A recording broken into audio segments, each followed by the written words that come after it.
para mais um vídeo aqui do nosso canal. Hoje iremos abordar um tema muito interessante, um tema histórico e um tema ao mesmo tempo atual, que é o ato institucional, né?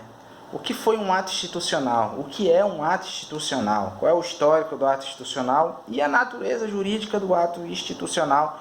E qual é a aplicação de um ato institucional nos dias atuais, né? Esse cenário que nós estamos vivendo aí, nessa guerra entre as instituições, né? Principalmente os poderes da República, né? Então, um breve histórico do ato institucional. Tudo começou lá em meados de 1960, né, quando Jânio Quadros foi eleito presidente do Brasil, né, com aquele slogan da vassoura, né, que ia limpar a corrupção no Brasil e tudo mais, mas não durou muito tempo, né? Um ano depois, aproximadamente, ele renunciou, assumindo a presidência João Goulart, né? João Goulart se tornou presidente do Brasil, também não ficou muito tempo no poder, em virtude da escalada das greves, né? Dos movimentos do baixos escalões das Forças Armadas, né? Dos elevados índices de inflação, além do mais, né? Que estava se propagando aí o ideal comunista em virtude da Guerra Fria, né, União Soviética, Estados Unidos e tudo mais. Então, com isso aí, né, levou-se ao golpe militar de 1964, né? Como isso é um fator histórico, isso é história, está aí nos livros de história aí e na memória de muitos, né? O que foi realmente o golpe militar. Também não é a ideia do nosso vídeo de hoje aqui abordar o golpe especificamente, né? Nós iremos tratar aqui justamente a natureza jurídica do ato institucional e um pouco do histórico. Então, pois bem, então nós já vimos em vídeos anteriores que o Brasil, podemos dizer assim, ele teve apenas 7 constituições, né? Quais são? Vamos relembrar quais são essas constituições. A de 1824 do Império, né? A de 1891 da República, a de 1934, a de 1937, a de 1946, né? A de 1967/69, né, podemos dizer assim, e a de 1988, desculpa, né? Então, essas foram as constituições, podemos dizer assim, que tiveram a sua vigência no Brasil e a atual de 88. Contudo, entre os anos de 1964, após o golpe, né, até 1985, né, o Brasil ele foi governado, podemos dizer assim, por atos institucionais, né? Teve o ato institucional número 1, em 9 de abril de 64, né? Aí veio o ato institucional número 2, número 3, número 4, veio o mais severo de todos, o AI-5, né, o ato institucional número 5, porém a soma total dos atos institucionais foram aproximadamente 17 atos institucionais, né? Então, qual é a natureza jurídica de um ato institucional, né?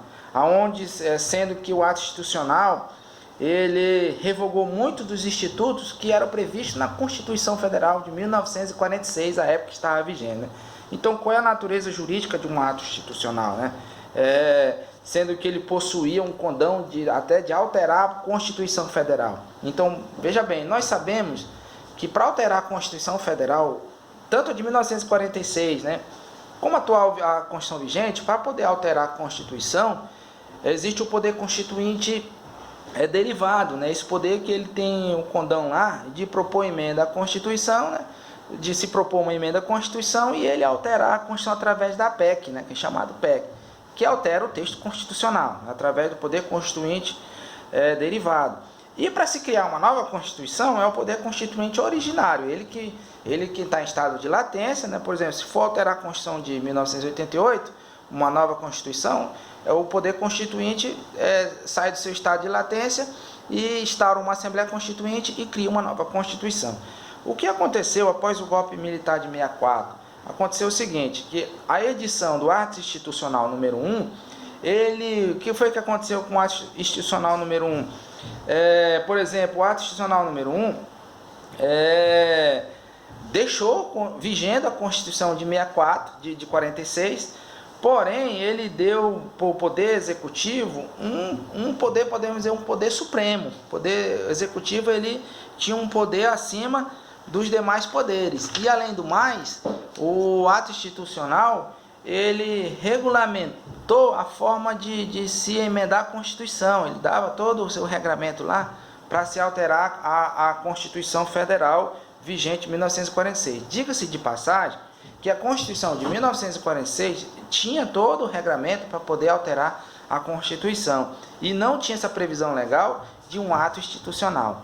Então, veja bem, analisando essa questão do poder constituinte originário, poder constituinte derivado, observe o seguinte, para a gente chegar a qual é a natureza jurídica de um ato institucional. Olha só, o ato institucional, ele, de certa forma, ele tinha o poder de modificar uma Constituição, certo? E o ato institucional, ele, na esfera legal, a gente sabe que a Constituição Federal ela tem uma supremacia, né? Ela está no topo da pirâmide, porém, o ato institucional, ele ultrapassava os limites impostos pelo Constituinte originário. Ou seja, se a Constituição de 1946 definia lá quem poderia alterar, como a forma que poderia alterar um ato institucional ultrapassando esses limites, ele se iguala, ele se equipara, podemos dizer assim, essa é uma classificação que eu estou falando aqui, a um poder constituinte originário. Ou seja, se ele ultrapassa os limites impostos, a gente sabe que a Constituição está na pirâmide, está no topo, e nada pode ser superior a ela, e vem um ato institucional onde ele ultrapassa esses limites, ele se enquadra em que situação? Ele se encaixa numa situação de um poder constituinte, podemos dizer assim, originário. Ele tem o poder de alterar a Constituição. Então, um ato institucional, ele tem o mesmo patamar, ele está no mesmo patamar de uma Constituição, ou às vezes até superior à Constituição.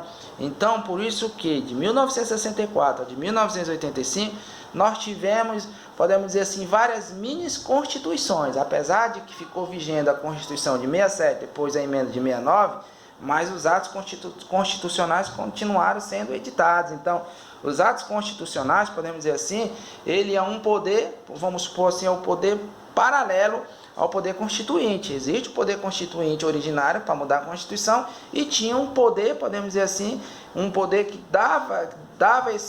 tinha esse poder de alterar ou de ultrapassar os limites que tinha na Constituição vigente, tá certo?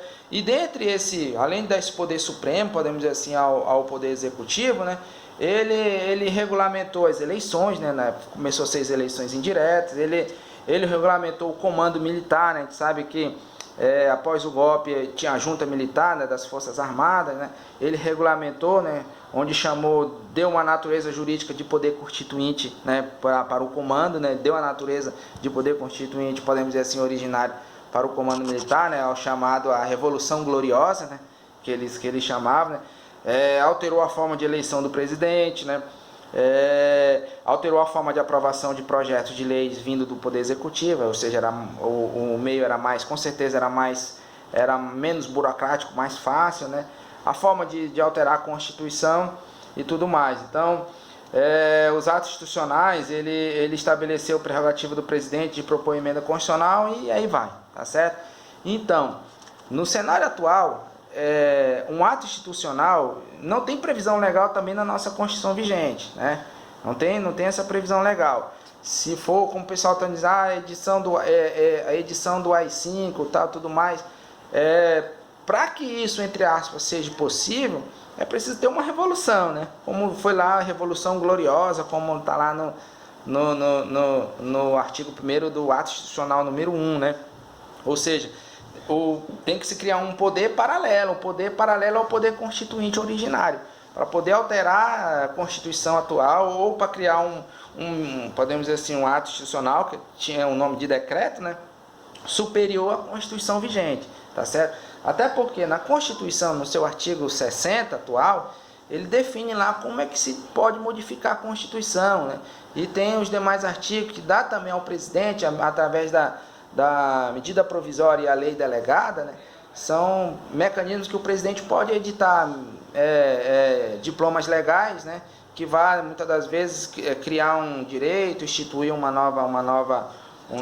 novo direito aí para ser seguido. Mas, porém, tem limites, né? Tem limite. No tempo do golpe, no período dos atos institucionais, não tinha limite, era ilimitado, porque eles o ato institucional definiu o comando, né? Podemos dizer assim, o poder executivo, como um poder constituinte, podemos dizer assim, um poder constituinte originário, que poderia alterar a Constituição. Então, nos dias atuais, não tem. No artigo 60 da Constituição Federal, vou pedir aqui só para me dar uma lida rapidamente, O artigo 60, ele impõe os limites para poder alterar a Constituição. Artigo 60. A Constituição poderá ser emendada mediante proposta de 1/3 dos membros da Câmara e do Senado, tá? Pelo Presidente da República, ele pode propor uma emenda, uma PEC, né? E mais da metade das Assembleias Legislativas das unidades da Federação. Então, essas são as pessoas que podem propor uma emenda constitucional.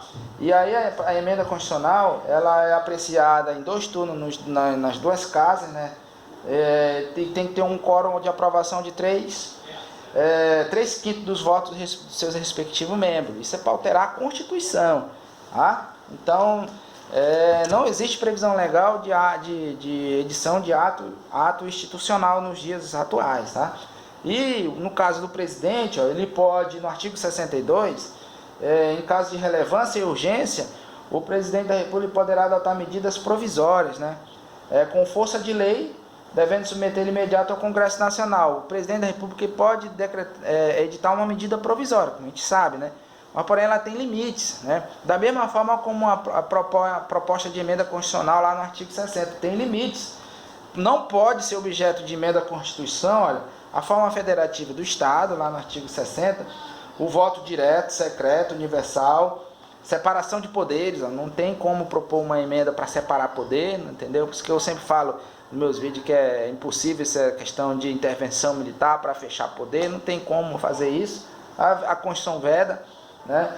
E para também suprimir direitos e garantias fundamentais. Veja que o ato institucional, os atos institucionais na época, eles suprimiram lá os direitos e garantias fundamentais. Na atual Constituição isso não pode acontecer.